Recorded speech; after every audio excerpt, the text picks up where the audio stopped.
do Evangelho de João, certo? E nós vamos estudar um pouco sobre a revelação geral de Deus. O que é essa revelação geral? O que é que ela diz respeito? E aí a gente vai ler algumas passagens das Escrituras. E aí eu queria dividir, mas existem dois textos principais. E aí eu queria dividir, assim, vocês em dois lados. Esse lado aqui de Judivan, Luciana, para cá, à minha esquerda, vai abrir em Salmos, capítulo 19. E o outro lado aqui, à minha direita, vai abrir em Romanos, capítulo 1. Amém? Salmos, capítulo 19 e Romanos, capítulo 1. Nós vamos ler vários versos desses dois textos. Então, para os irmãos não ficarem indo e vindo e poder acabar se confundindo, a gente faz dessa forma.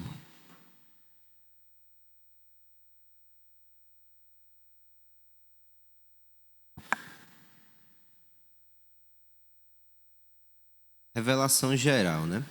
Revelação geral, ela... antes da gente partir para a revelação geral propriamente dita, a gente vai entender um pouco o que significa revelação. E é importante a gente entender o que significa revelação, porque tudo o que sabemos de Deus, sabemos porque Deus se revelou. Tudo o que sabemos sobre Deus, quem é Deus, o que Deus faz, o que Deus fez, o que Deus irá fazer, a sua vontade para a nossa vida, tudo o que nós sabemos, sabemos por causa de uma revelação. E revelar é tornar algo claro, é trazer à tona aquilo que está oculto, aquilo que está desconhecido. Então, a revelação de Deus é quando Ele se apresenta, se mostra para nós, certo? E toda revelação, ela tem três elementos. O primeiro elemento deles... Aqui está bem... Está claro, mas... toda revelação, ela tem três elementos. Ela tem uma origem. No nosso caso, a origem é Deus. Aqui, certo? Toda revelação ela tem uma origem. Algo ou alguém que se revela, certo? Então, no nosso caso, Deus se revelando. Existe também o segundo elemento, que é um meio. Algo através do qual esse ser se revela. No nosso caso, é a verdade. Deus se revela através de um ensino, de um fato, de uma verdade que não era conhecida, certo? E o terceiro elemento é o destinatário. Quem vai receber essa revelação? No caso da nossa revelação, a gente tem nós, seres humanos, certo? Deus se revelando a nós. Então, a revelação geral, ela... O que é que significa isso? Revelação geral, né? Revelação, Deus revelando-se para nós. Deus revelando o seu ser para nós. E por que geral? O termo geral, a gente vai ver isso mais detalhadamente mais à frente, é porque essa revelação ela é feita de forma geral, certo? Ela é feita para todos, certo? Então, a revelação de Deus, ele se revela de duas maneiras. Ele se revela de forma geral e de forma especial. O que é a forma geral? É Deus se revelando de maneira genérica para todos os homens. Todos recebem essa revelação, independentemente de localização, de nascimento, de cor, de raça, de gênero, de classe social. Todos os seres humanos recebem essa revelação geral. E existe uma segunda revelação, que é a revelação especial, que só quem recebe foram os escolhidos de Deus, o povo de Deus, certo? E a gente vai aprender essa manhã o que é essa revelação geral. A revelação especial precisaria de outras aulas. Mas, para que a gente possa entender melhor essa questão, a diferença entre revelação geral e revelação especial, os irmãos que abriram no Salmo 19, eles podem ver que o Salmo 19 ele é dividido em duas partes bem claras. Do verso 1 ao verso 6, o salmista ele vai apresentar Deus se revelando através da natureza. Então ele já começa no versículo 1 dizendo: os céus proclamam a glória de Deus e o firmamento anuncia as obras das suas mãos. Então ele já está mostrando aqui, Deus ele se mostra, ele se revela, se apresenta para todos através da natureza, através dos céus, dos firmamentos. Só que a partir do verso 7, o salmista vai mostrar a outra forma como Deus se revela. E ele diz, no verso 7, a lei do Senhor é perfeita e restaura a alma. O testemunho do Senhor é fiel e dá sabedoria aos simples. Os preceitos do Senhor são retos e alegram o coração. O mandamento do Senhor é puro e ilumina os olhos. Na primeira parte do Salmo, ele está falando de Deus se revelando na natureza. Na segunda parte, ele está falando de Deus se revelando na sua palavra, na Escritura. Então, a revelação geral, dada a todos os homens, é a da natureza. É a ela que nós vamos nos ater hoje pela manhã. Mas a revelação especial é aquela que Deus fez através da sua palavra e através do seu Filho, única e exclusivamente aos escolhidos de Deus. E os irmãos já são bem inteirados disso, porque já passaram pelo estudo da carta aos Hebreus. E no capítulo 1 da carta aos Hebreus, logo no início o autor fala que sobre essa revelação especial, o que Deus falou pelos profetas, através de sonhos, de visões, de profecias, mas nos últimos dias ele nos falou pelo Filho. Então, ali nos primeiros versos da carta aos Hebreus, nós lemos sobre essa revelação especial de Deus, que Deus concedeu apenas aos seus escolhidos.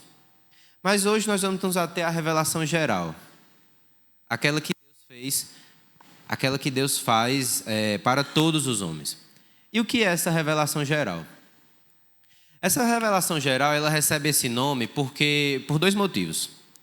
Primeiro, e aí por isso que a gente dividiu aqui, certo?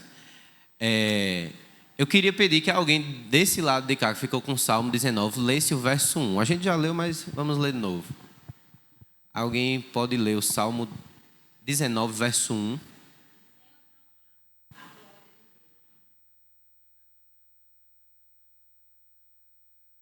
Amém. E quem ficou desse lado aqui, lê Romanos 1, 19 e 20. Só uma pessoa. Romanos 1, 19 e 20.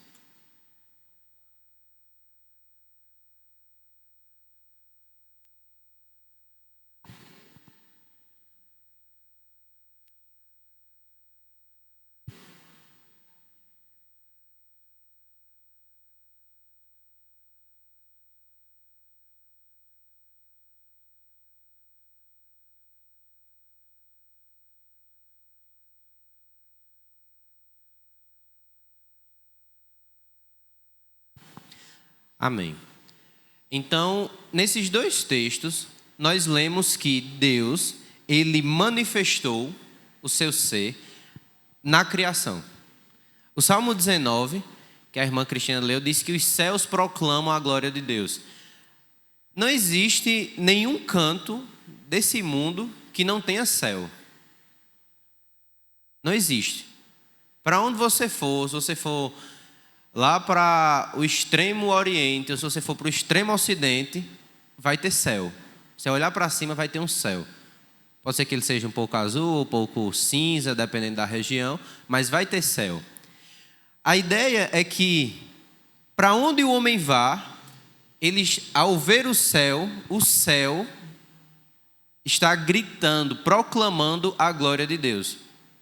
O pastor John Piper vai usar uma figura de linguagem dizendo que os os céus, eles nos balançam, nos sacodem. Quando a gente olha para o céu assim, a gente vê que a gente fica se perguntando, onde é que isso vai acabar? Vocês já fizeram essa pergunta? Olhar assim para o céu é muito grande, né? Você olha para um lado, olha para o outro, olha para trás, olha para frente, para a esquerda, para a direita, e simplesmente você não consegue achar um fim para ele. Por que será que é assim? Através da grandeza do céu, Deus está mostrando a sua glória para nós. É isso que o Salmo 19 está dizendo. E o que Paulo está escrevendo em Romanos é de que Deus manifestou alguns atributos seus nas coisas criadas. Então, o primeiro motivo por que a revelação recebe esse nome de geral é porque todos, geralmente, sem exceção, recebem essa revelação. Deus manifestou isso para eles. E uma forma da gente entender também essa questão de geral é por causa... eu não sei se todos aqui já foram ao Amigão, o estádio aqui, né? Mas lá tem 2 arquibancadas, né? Tem 3, na verdade. Tem a geral, a sombra e as cadeiras, né? Normalmente a geral é para geral, né? É o preço mais barato, não tem cadeira, você fica em pé, fica no sol, mas o preço é acessível. É para todo mundo ir, né? A ideia é essa. Quem tem mais condições vai para a sombra ou vai para as cadeiras. A ideia de geral é essa. Deus se revelou a todos. Mas o que Deus revelou a todos? Aí agora a gente vai para o segundo motivo. No texto que a irmã Núzia leu, em Romanos, no verso 20, Paulo diz que os atributos invisíveis de Deus. Que atributos são esses? O seu eterno poder e a sua própria divindade claramente se reconhecem desde o princípio do mundo, sendo percebidos por meio das coisas que foram criadas. O segundo motivo por que a revelação geral recebe esse nome é porque o conteúdo dessa revelação é geral. Como assim?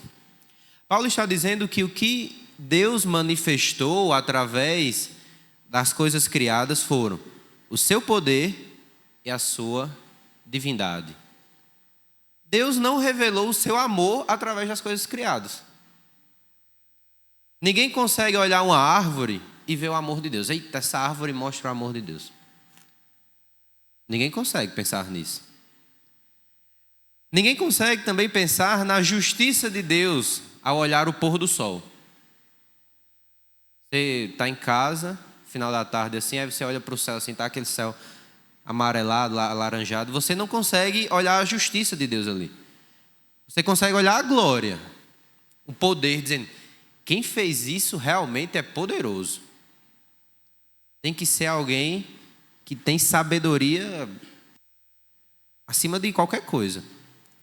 Mas você não consegue pensar acerca de alguns atributos de Deus. Amor, justiça.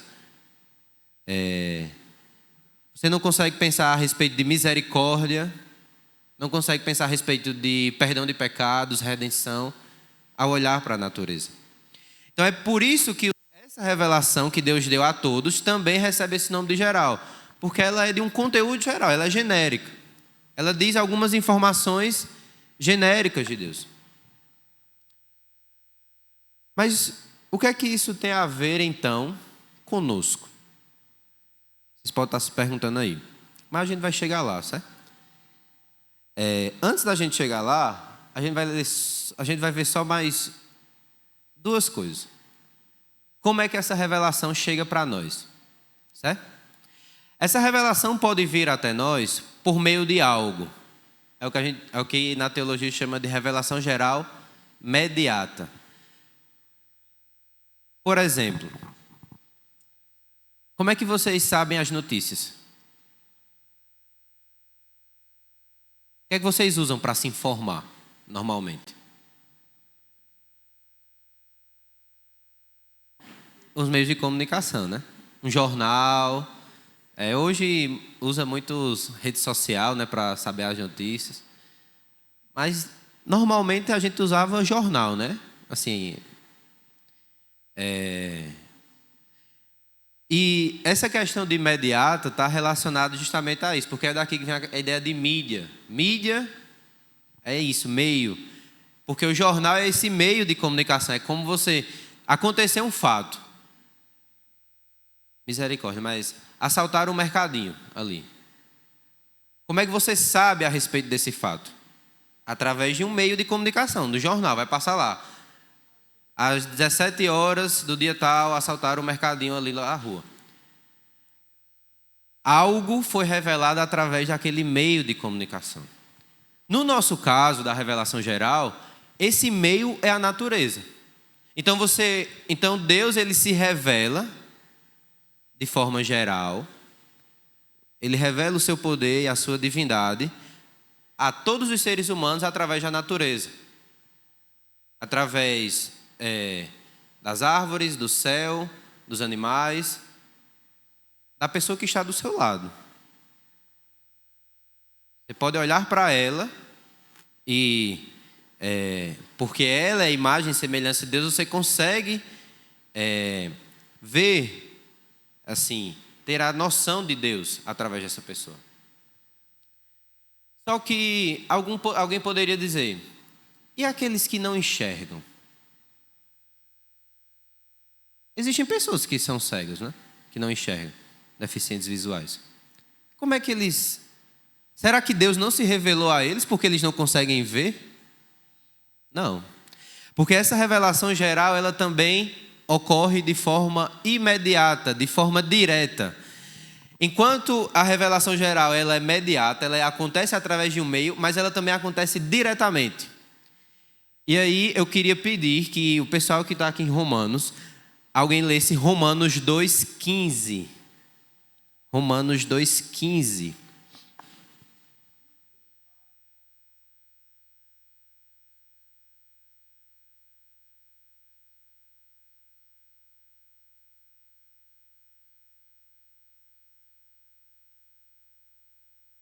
Amém. O que Paulo está dizendo aqui, no capítulo 1 de Romanos, ele vai falar sobre a revelação que Deus fez na natureza para todos os homens. E no capítulo 2, ele vai falar sobre o fato de judeus e gentios.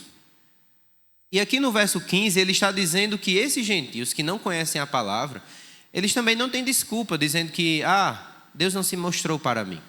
O que o texto de Romanos 2,15 está dizendo é que todos os homens, sem exceção, todos os seres humanos, têm dentro de si uma lei gravada no coração deles, testemunhando a consciência e o pensamento deles. A outra passagem que eu coloquei aqui, Eclesiastes 3,11, Salomão vai escrever que Deus colocou no coração do homem o desejo pela eternidade. O que é que isso quer dizer? Não foi só através da natureza, das árvores, dos animais, do céu, que Deus se revelou aos homens, de forma geral. Ele também se revelou diretamente dentro do coração dos homens. Todos nós temos dentro de nós uma lei gravada em nossos corações. É uma prova disso? Toda criança, sem exceção, toda criança, quando o pai ou a mãe diz não, ela entende que não é para fazer aquilo. Ela entende que se ela fizer, ela vai estar errando. Ela vai estar desobedecendo. De onde vem isso?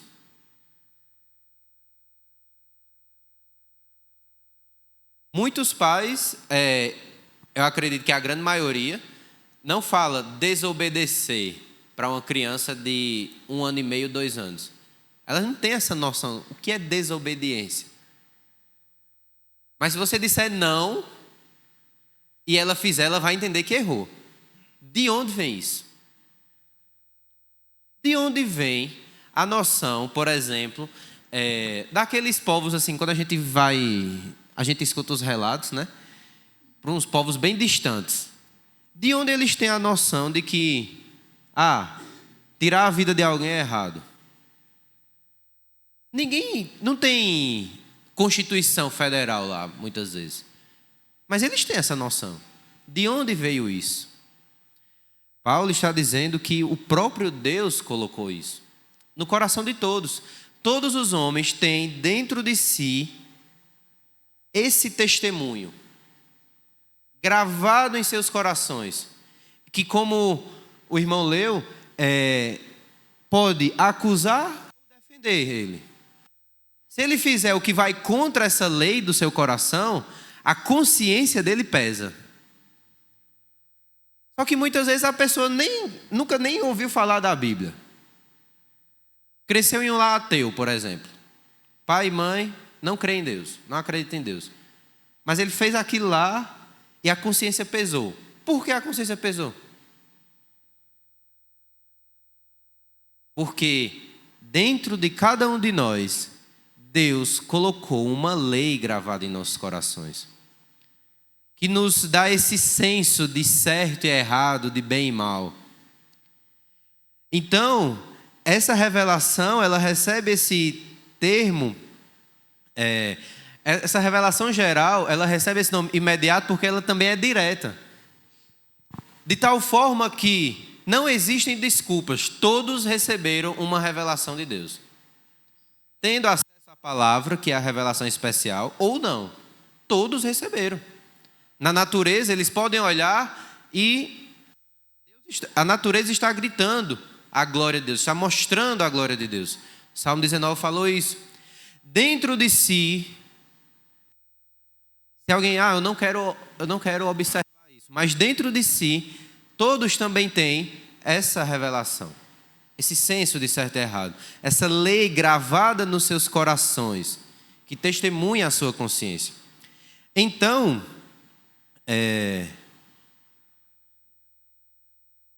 por causa disso, Paulo vai falar, como a irmã nos leu, final do verso 20 de Romanos 1, todos os homens são indesculpáveis, porque todos receberam revelação de Deus.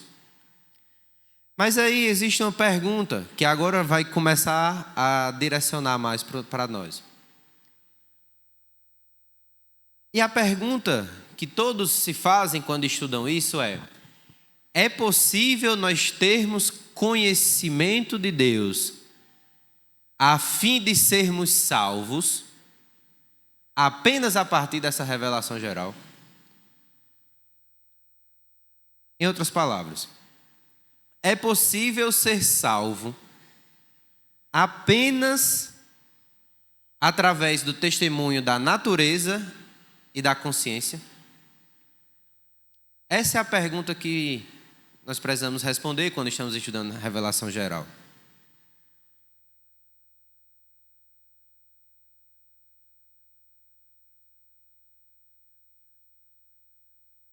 Nós precisamos conhecer Deus. Isso é um ponto. Isso é um fato. Jesus disse que a vida eterna consiste nisto, que conheçam a ti e a teu filho a quem tu enviaste. Nós precisamos conhecer Deus. Diante do que nós já aprendemos, nós já vimos que todos, em alguma medida, têm um conhecimento de Deus, porque Deus mostrou a eles, através da natureza e através da consciência. Só que esse conhecimento de Deus que nós adquirimos através da revelação geral, será que ele é suficiente para nos salvar? Existem dois grupos que respondem a essa pergunta. O grupo 1 se opõe veementemente e dizem: não, é impossível para o homem ter conhecimento para a salvação apenas através da natureza e da consciência. Aqueles que usam esse argumento usam o texto de 1 Coríntios 2, 14. A gente vai ler ele daqui a pouco. Só que existe um segundo grupo que diz: não, existe sim uma forma. Aqui, Romanos 1, 20. Paulo está dizendo que os atributos invisíveis de Deus claramente se reconhecem. Então deve ter alguma forma de se chegar à salvação através desse conhecimento. E aí? O ponto aqui, como é que a gente vai conciliar então? Aí agora eu vou pedir, deixa eu ver aqui. Agora todos podem ir para 1 Coríntios 2,14. 1 Coríntios 2,14.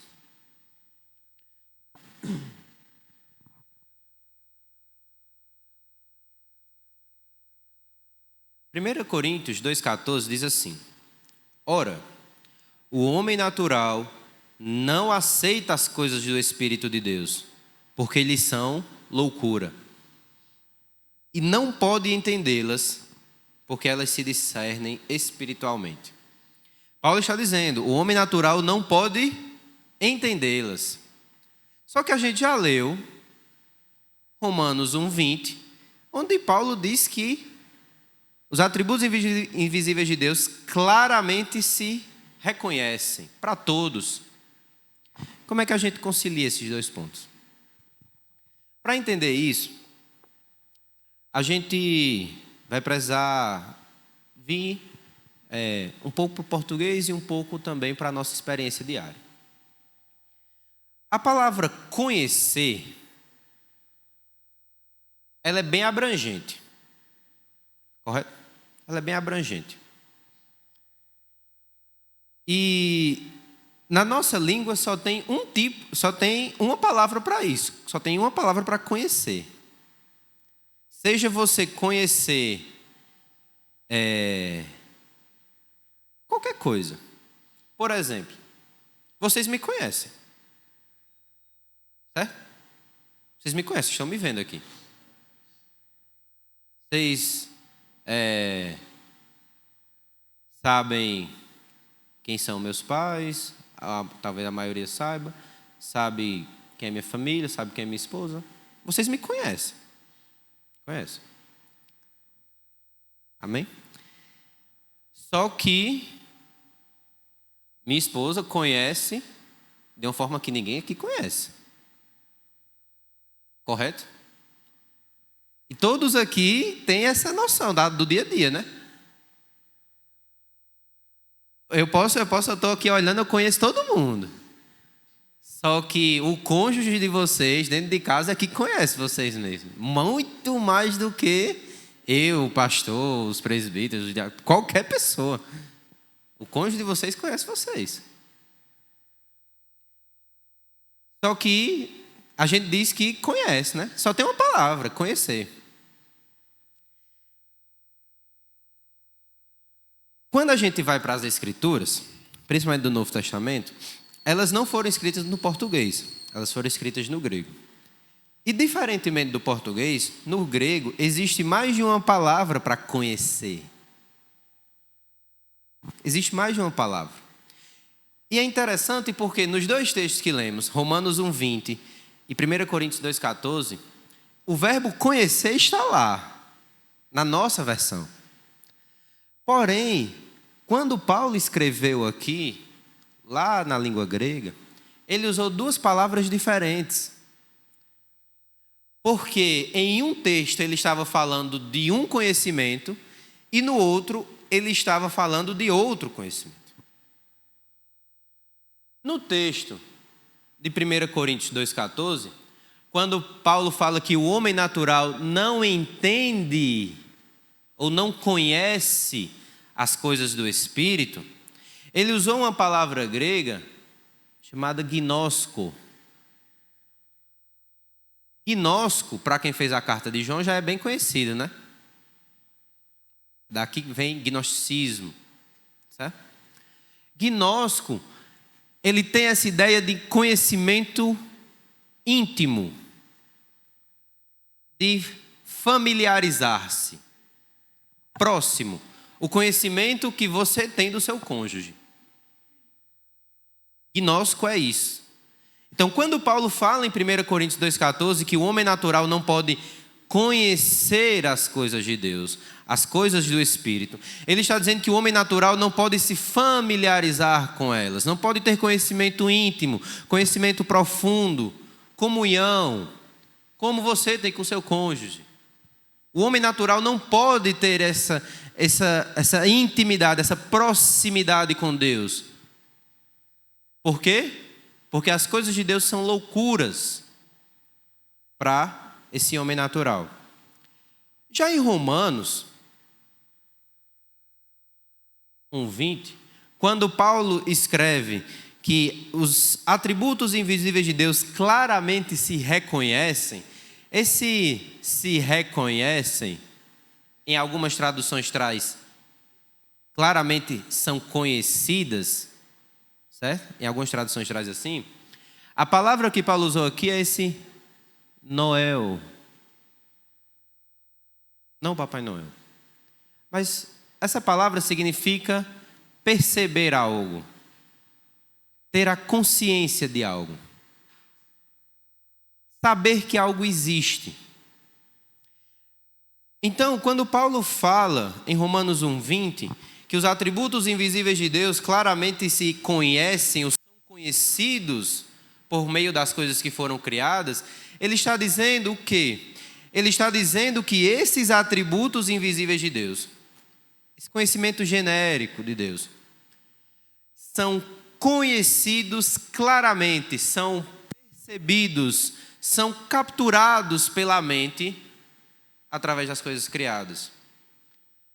Então, no nosso exemplo que eu falei, enquanto em Romanos 1, Paulo está falando do conhecimento que vocês têm de mim, de percepção, de um conhecimento genérico, em 1 Coríntios 2,14, ele está falando de conhecimento íntimo, aquele que eu tenho com minha esposa, aquele que vocês têm com seus cônjuges. Ele está falando nesse sentido. E a pergunta que fica então é: que tipo de conhecimento vocês acham que é necessário para a salvação? Um conhecimento genérico ou um conhecimento íntimo?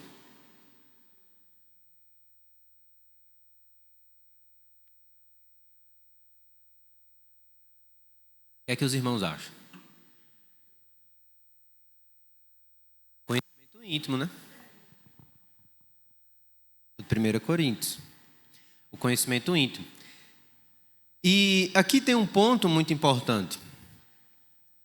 Deus, ele nos salvou, e essa obra de salvação, ela é tão profunda, ela vai muito além de simplesmente, eu vou usar esse termo simplesmente, mas isso não é algo simples, mas eu vou dizer assim, essa obra de salvação, ela vai muito além de tão somente nos livrar da condenação.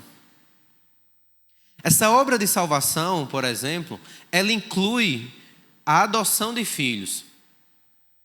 Vocês já viram isso na carta aos Hebreus? Essa obra de salvação que Deus operou em nossas vidas, ela também inclui a adoção. Nós não somos apenas pessoas aleatórias que Deus foi dizendo, não, esse aqui não vai receber minha ira, esse aqui também não, esse aqui pode deixar. Não é assim. A salvação, quando Deus diz que essa pessoa, ela não vai receber a condenação, Ele não apenas livra essa pessoa da condenação, mas Ele traz essa pessoa, Ele adota essa pessoa como filho, e como um filho, essa pessoa vai se relacionar com Deus, tendo Deus como seu pai. E esse relacionamento de pai e filho não é uma coisa genérica. Não é uma coisa como o relacionamento pai e filho, ele não é apenas uma coisa como colegas. Vai além disso.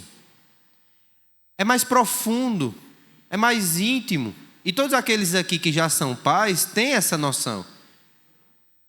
E também que já, no meu caso também, que são filhos. tem essa noção dentro de si, esse conhecimento profundo mesmo. Tanto é que, até casar, né, a pessoa que mais conhece a gente são os nossos pais, né? Sabe os milindres todinho que tem, né? Sabe as manhas. Então, quando Deus ele nos salvou para que a gente tenha esse conhecimento íntimo dele. Para que a gente tenha comunhão com ele. Para que a gente fale com ele e ele fale conosco. A gente ora, ele nos responde. Ele diz a gente a forma como a gente deve viver, o caminho que a gente deve seguir, as decisões que devemos tomar. É essa intimidade, é esse conhecimento que importa. Não é um conhecimento genérico. Porque o conhecimento genérico todos têm. Literalmente todos. O conhecimento, Deus é poderoso. Deus é poderoso, amém. Isso é verdade. Mas todos sabem isso. Romanos 1:20 diz. Deus é grande demais. É grande demais. Todos sabem também. Talvez as postagens que a gente vê no Instagram de gente que vive como se Deus nem existisse. Aí quando chega lá na semana do aniversário, no dia do aniversário, bota lá aquela música de Te agradeço, Deus. Vocês têm essa noção. Mas será que Deus nos salvou? Será que Ele entregou o seu Filho por nós para que a gente tivesse a mesma proximidade com Ele que o mundo tem? Não. A mesma relação que o mundo tem? Não. Deus nos salvou. Ele entregou o seu Filho por nós para, como Ele promete acredito que é no profeta Ezequiel, para que nós sejamos o seu povo e Ele seja o nosso Deus. Ser povo de Deus não é qualquer coisa não, irmãos. Não é qualquer coisa. Não é algo que, todo mundo é povo de Deus, não. Ser povo de Deus é ter proximidade com Deus. É ter comunhão com Deus. E é esse o conhecimento que importa. Não é essa percepção.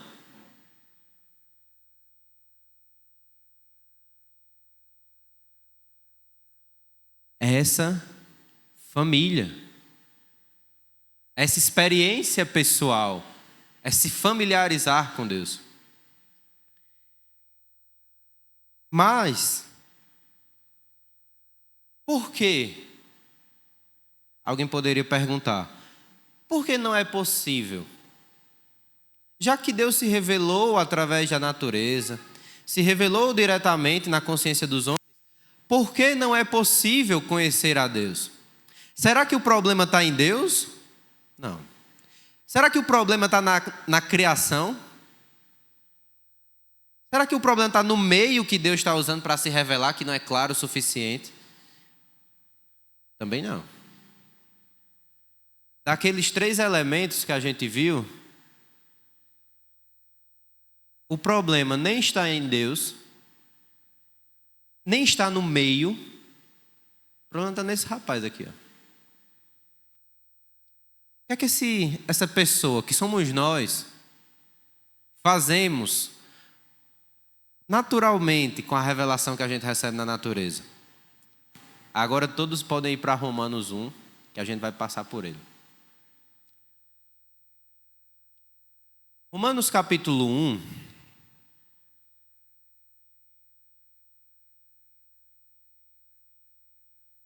No verso 18, Paulo diz que a ira de Deus se revela do céu contra toda a impiedade e perversão dos homens que detêm a verdade pela injustiça. A ira de Deus se revela do céu contra toda impiedade e perversão dos homens que detêm a verdade pela injustiça. A primeira coisa que nós, seres humanos caídos, fazemos com essa verdade que Deus revelou é deter. Mas o que significa esse deter? No original, a palavra que Paulo usa aqui passa a ideia de afogar. Sabe, naqueles filmes de ação, de espionagem, que eles ficam torturando os agentes, os espiões do exército inimigo, né? Para ele tentar dizer alguma coisa, alguma informação. Aí uma das técnicas que são usadas é que eles pegam a cabeça do agente, do espião dos inimigos e botam dentro d'água, né? Ele bota lá e passa um tempo, aí a pessoa começa a se debater, porque fica faltando ar, né? Aí ele puxa e pergunta, vai dizer? A pessoa, não. Aí ele vai de novo. E assim faz. Esse deter que Paulo está falando aqui, que os homens detêm a verdade pela injustiça, é essa ideia de empurrar a cabeça de alguém na água, de afogar, de suprimir. A verdade, ela vai saltar dentro do coração do homem, por causa da lei que Deus gravou em seus corações, e ao redor dele, por causa da criação. Só que os homens, eles fazem o quê? Dentro dele, eles afogam essa verdade. A verdade fica gritando dentro deles, mas eles querem apagar. Então, a primeira reação que os homens têm é desprezar essa revelação, afirmando falta de provas. Eles dizem, não está claro o suficiente para mim. Eles vão dizer isso. Não está claro. Aqui é muito comum a gente encontrar, por exemplo, aquelas pessoas que acreditam na teoria da evolução, essas coisas. Eles dizem que não é claro o suficiente a forma de Deus, assim, tipo o poder de Deus na natureza. Mas isso é mentira. Porque desde que, literalmente, o mundo é mundo, que você olha para o céu, que o homem olha para o céu e diz, que divindade. Essa questão de materializar as coisas, de tentar tirar Deus da história, isso é bem recente na história. Depois do iluminismo ali, revolução científica, essas coisas. Mas desde que o mundo é mundo, literalmente, ao olhar para o céu, o homem percebe, quem fez isso aqui é grandioso demais. Tanto é que isso é muito importante para nós hoje, porque talvez uma das doutrinas que mais são atacadas é a doutrina da criação. É a doutrina lá de Gênesis 1, de que Deus criou todas as coisas. Porque se você tira essa história, se você consegue dizer, Deus não criou, se você consegue provar isso, você vai tirar praticamente todo o fundamento da Escritura. Só que até hoje ninguém conseguiu tirar, e nem vai conseguir, né? Então a primeira reação dos homens é que eles alegam falta de provas. Já percebemos que isso é mentira. A segunda reação dos homens é que eles deturpam essa revelação. E eles caem na idolatria. Por exemplo, talvez as coisas mais antigas do mundo são os deuses da cultura. A gente encontra, por exemplo, aquelas pinturas antigas, né, do povo adorando o sol. De onde surgiu essa ideia de adorar o sol? De onde surgiu essa ideia de adoração? Porque o homem olhou assim do nada e pensou, esse sol é muito grande, eu vou adorar ele. De onde veio isso? Lá não era, antigamente, lá no início, não era como é hoje não, que alguém descobre uma coisa lá no Japão, posta nas redes sociais e nós aqui observamos e passamos a fazer as mesmas coisas muitas vezes. Naquela época não tinha isso não. Mas se a gente for ver, todas as culturas têm essa questão de Deus. Esse desejo por adorar, foi também Deus quem colocou. Salomão vai dizer em Eclesiastes 3:11, Deus colocou no coração do homem o desejo pela eternidade. Só que o que é que os homens fazem? Olhem o texto de Romanos 1, 22. Romanos 1, 22 diz assim: inculcando-se por sábios, tornaram-se loucos e mudaram a glória do Deus incorruptível em semelhança da imagem de homem corruptível, bem como de aves, quadrúpedes e répteis. Olha o que Deus está dizendo aqui. O homem observa a natureza, ele percebe o poder e a divindade de Deus gritando para ele na natureza. Só que o que é que ele diz? Ele vai adorar a Deus? Não, ele adora a natureza. Isso é muito comum também hoje em dia. Muitos hoje em dia estão querendo dizer que a natureza é mais importante do que as pessoas. Então, o que importa é ser verde. O que importa é cuidar da natureza. Outros priorizam animais em favor de homens. Paulo está dizendo aqui. Passam a adorar animais. Ou podem passar a adorar até homens mesmo. Então, qual é a segunda resposta do homem? Ele olha para a natureza, vê uma criação perfeita, grandiosa e diz: a natureza é Deus. Ela se autoexistiu. Isso é desprezar Deus também. Porque o objetivo não é adorar a natureza. O objetivo não é adorar os animais. O objetivo não é adorar o homem. O objetivo é adorar Deus.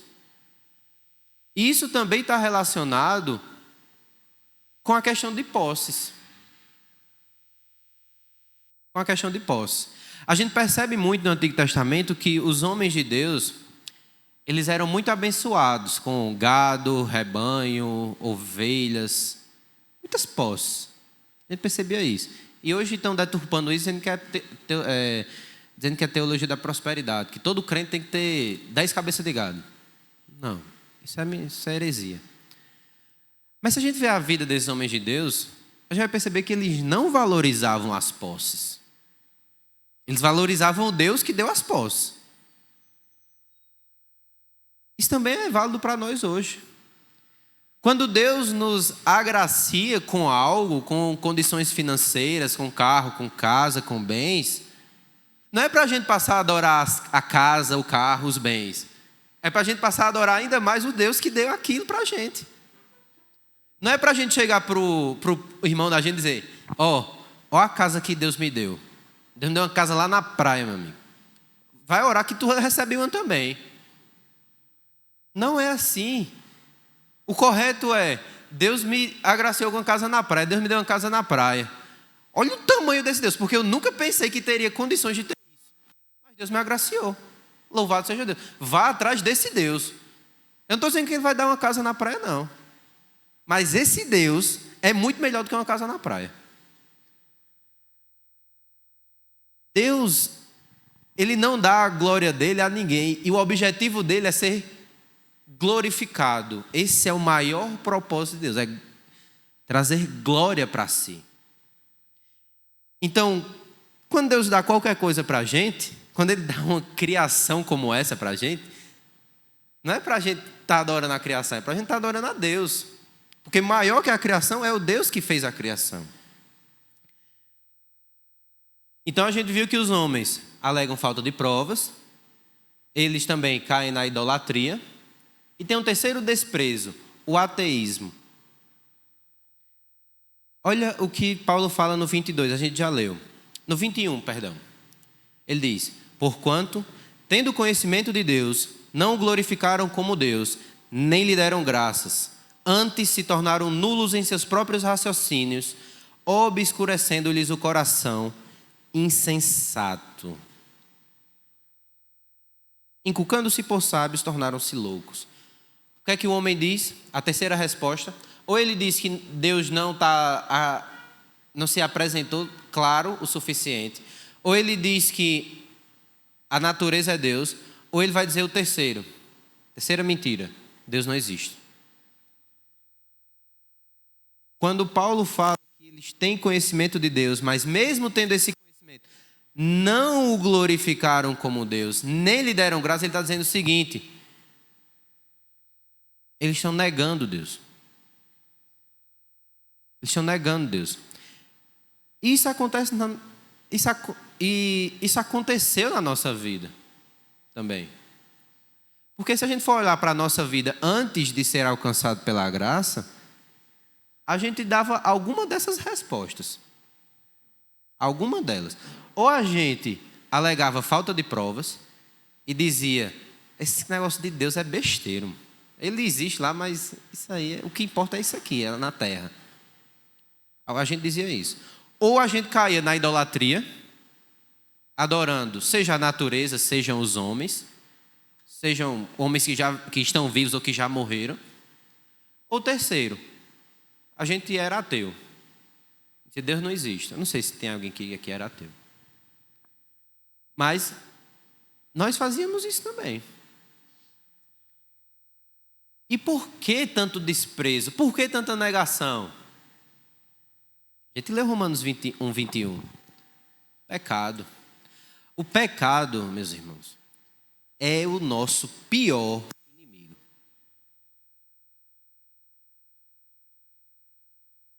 É o pior. É o pecado. Porque o pecado, ele faz com que a gente possa ser a melhor coisa do mundo. A melhor coisa que exista. A gente vai usar isso para o mal. É isso que o pecado faz. É isso que o pecado faz. Quer um exemplo? Digamos, para os que são pais aqui, tem os seus filhos. Tem os seus filhos, certo?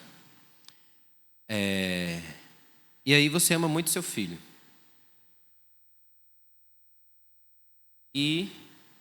Só que, quais são os seus planos para o seu filho? Seus planos para o seu filho é que ele se dedique na escola ou no trabalho, ganhe muito dinheiro e passe a lhe sustentar.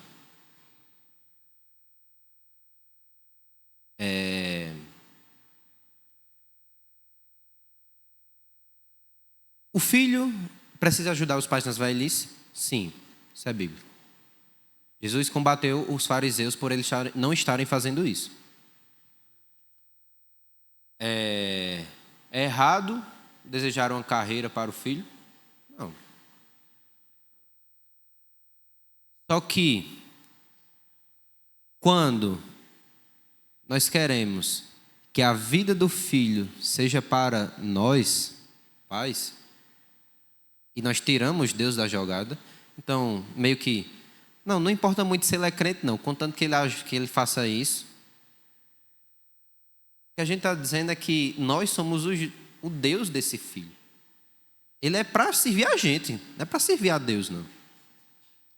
A gente pegou algo bom, porque os filhos são a herança do Senhor, a palavra diz, e transforma em algo ruim para servir apenas a gente.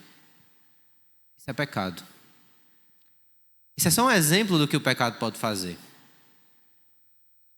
O pecado, ele deturpa tudo na gente. Até a nossa mente, irmãos. Até a nossa mente. Estudando isso, eu fiquei... É verdade mesmo.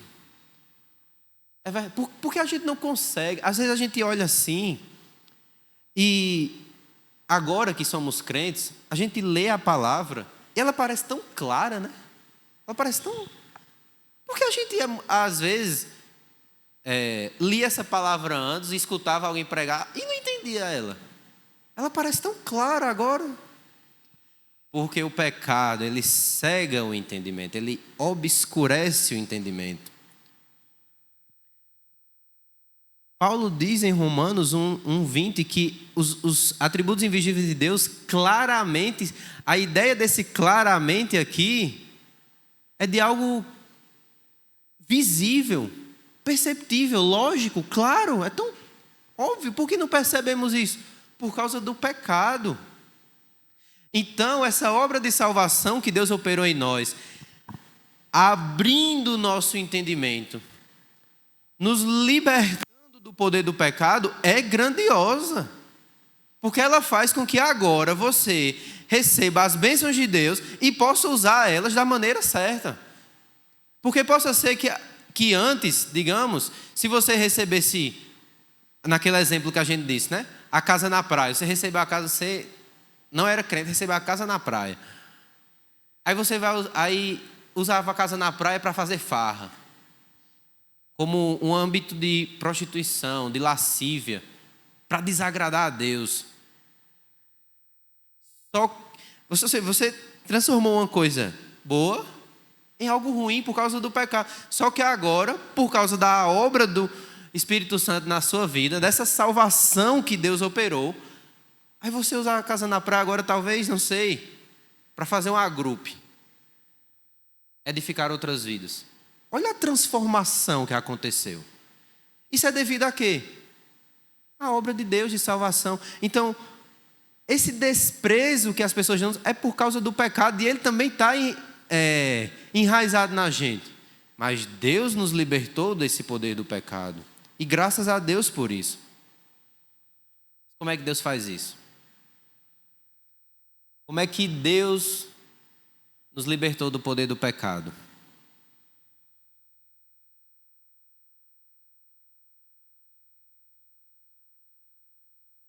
A salvação, ela é pela fé em Cristo Jesus mediante a graça. Essa fé em Cristo, Paulo diz em Romanos 10, 9, ela vem através de ouvir a palavra. A palavra que é a revelação especial. Então, se hoje nós podemos ter um entendimento diferente disso aqui, desse desprezo, não é porque a gente é iluminado demais, não é porque a gente deu muita oferta, não é porque a gente cresceu na igreja, não é porque a gente estudou muito na escola, na universidade. Se hoje a gente tem um entendimento da palavra, se hoje nós somos salvos, foi porque Deus se revelou a nós. Foi porque Deus, Ele se revelou de maneira especial a nós. E essa é a primeira conclusão aqui desse estudo. Se Deus não tivesse intervido na nossa história, a gente ainda estaria pensando da mesma forma. A gente ia olhar para a natureza e não ia ter entendimento de nada. Mas, da mesma forma como Jesus disse para Pedro, lá em Mateus 16, 17, quando ele estava ali perguntando aos discípulos: quem os homens dizem que eu sou? Aí Pedro levanta e diz: tu és o Cristo, Filho do Deus vivo. Jesus não parabenizou Pedro por esse entendimento a respeito dele. Jesus diz: bem-aventurado é você, porque não foi carne e sangue que lhe revelaram essas coisas, mas foi o meu Pai que está nos céus. Então, se recebemos essa revelação de Deus especial, se hoje olhamos, lemos as Escrituras, entendemos, ouvimos Deus falar conosco, se oramos e Deus nos responde, se temos conhecimento íntimo com Deus, bem-aventurados somos nós, porque não foi carne e sangue, não veio do seu pai, não veio do seu tio, não veio do seu primo, não veio de quem quer que seja, mas veio do Pai que revelou isso a nós. Então, louvado seja Deus por isso. A segunda conclusão que nós tiramos é de que tudo que nós vemos ao nosso redor não é independente de Deus.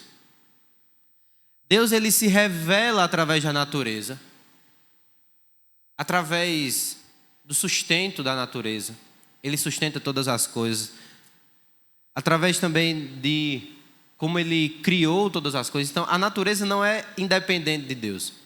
E se a gente tentar olhar a natureza independente de Deus, a gente vai cai em alguns problemas, em vários problemas, na verdade. E aqui tem uma aplicação muito importante também para aqueles que aqui, não sei se tem algum dos irmãos aqui, mas aqueles que trabalham, por exemplo, ensinando, são professores. São professores ou são pesquisadores nessa parte, são pesquisadores científicos, essas coisas. Deus criou a natureza. Então, acima de qualquer homem cientista que já existiu, embora tivesse sido muito inteligente, acima de qualquer um deles, Deus conhece muito mais a respeito da sua natureza do que eles. Nós oramos quando vamos ler a Bíblia, né? Mas nós também podemos orar quando vamos estudar alguma outra coisa.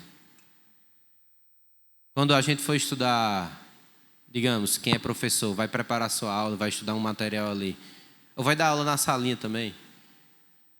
Nós oramos, porque reconhecemos que precisamos de iluminação da parte do Senhor. Isso também é verdade em qualquer área do conhecimento. Paulo, escrevendo aos Colossenses, diz que em Cristo habita corporalmente toda a plenitude da divindade, e nele estão ocultos todos os tesouros da sabedoria e do conhecimento. Não existe uma área, a gente não pode criar essa divisão dizendo, Deus ele só pode me iluminar quando eu for estudar a Bíblia, mas se eu for estudar para o concurso, não, Deus não. Deus ele conhece perfeitamente, completamente, absolutamente todas as coisas. Ele criou todas as coisas. A natureza não é independente de Deus. Então, por causa disso, os cristãos devem se envolver na pesquisa científica. Aqui é para aqueles que têm esse chamado da parte de Deus, que trabalham nessa área. Não pense que o que você faz é a parte das Escrituras, certo? Tem também o ponto de que, por causa que Deus se revelou a todos os homens, nós podemos se envolver avidamente na evangelização. Nem todos sabem ler. Então, por causa disso, nem todos vão conhecer o que tem na Bíblia. Mas todos, pelo que nós vimos hoje, têm dentro de si uma consciência que testemunha a respeito desse Deus. E todos receberam essa revelação geral na natureza. Então, nós podemos usar isso para também evangelizar. Um exemplo disso é quando Paulo, lá em Atos capítulo 17, ele chega em Atenas, e ele passando pela cidade, ele observa que praticamente eles tinham Deus para tudo. Tudo tinha um Deus. Deus do sol, da lua, do mar, das estrelas, da terra, da árvore, da construção. Tudo tem um Deus. E lá assim ele tinha Deus desconhecido. Paulo vai então, pega a partir daquele Deus desconhecido e mostra aquele Deus que eles não conheciam. É o Deus criador de todas as coisas que enviou seu Filho Jesus para salvar os homens de seus pecados. A natureza cerca todos nós. Então nós, por causa dela, podemos usar, partir desse ponto, para evangelizar qualquer pessoa que seja. E qual é a outra aplicação? Todo estudo que fazemos, independentemente, ele tem que resultar em uma coisa: glória a Deus, louvor, exaltação a Deus, engrandecer o nome de Deus. A Bíblia não é um livro qualquer. Ela é a palavra do Senhor, a revelação de Deus para nós. Então, quando a gente estiver estudando, a gente precisa, aquilo que estudamos na palavra, precisa resultar em glória para Deus. Seja porque Ele revelou algo ao seu coração que você não sabia, e aí você exalta a Deus. Seja porque Ele falou com você no momento que você estava angustiado, exalte a Deus. seja porque Ele mudou a forma como você agia e agora você agrada a Ele, exalte a Deus por isso. Esse estudo também mostra isso. Nós devemos louvar e engrandecer a Deus porque Ele criou todas essas coisas. Porque agora nós podemos olhar para elas e louvar a Deus por elas. Como o salmista fez no Salmo 19. Que ele fala no Salmo 19, mediante esse entendimento da revelação geral na criação e da revelação especial na Escritura, ele diz o seguinte no verso 10: os teus juízos são mais desejáveis do que o ouro, mais do que muito ouro depurado, e são mais doces do que o mel e o destilar dos favos. Além disso, por ele se admoeste o teu servo, em os guardar a grande recompensa.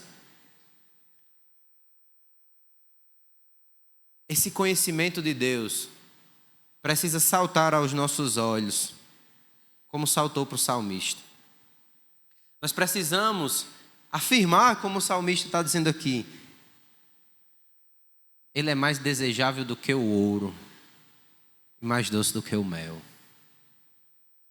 O nosso coração precisa, por causa desse conhecimento de Deus, arder por esse Deus, para glorificar a Ele, desejar Ele. E isso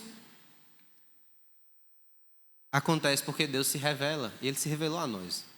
Louvado seja Deus por isso. Vamos orar? Amém? Senhor nosso Deus, Criador de todas as coisas, nós te louvamos, Senhor. Te damos glória porque o Senhor é digno de toda glória. O Senhor é o único, Senhor, que é digno de toda exaltação, de todo louvor. Senhor, muito obrigado, Senhor, porque o Senhor se revelou a nós. E em nome de Jesus Cristo, Senhor, possamos, ó Deus, compreender, entender, Senhor, verdadeiramente a grandeza dessa revelação, Deus. Que não venhamos a desprezá-la, que não venhamos, Senhor, a negligenciá-la, mas que venhamos, ó Deus, a buscar ao Senhor verdadeiramente, avidamente, Senhor. Que a Tua palavra, Senhor, seja para nós, Senhor, mais preciosa do que o ouro, mais desejável e mais doce do que o mel, Deus. Que os nossos corações anelem por Ti, Senhor, porque o Senhor nos salvou, Senhor, para sermos filhos, Senhor. Filhos Teus, íntimos, próximos a Ti. Completa, Senhor, a boa obra que já começaste em nossos corações, Senhor. E que em nome de Jesus Cristo, Senhor, o Senhor nos perdoe, Senhor, os pecados. Nos perdoe, Senhor, a cada vez, Senhor, em que negligenciamos, Senhor, essa revelação. Que possamos, Senhor, ser gratos a Ti e Te glorificar em tudo aquilo, Senhor, que venhamos a fazer, a aprender. Engrandece, Senhor, e glorifica o Teu nome em nossas vidas. Em nome de Jesus. Amém. Amém? Deus abençoe.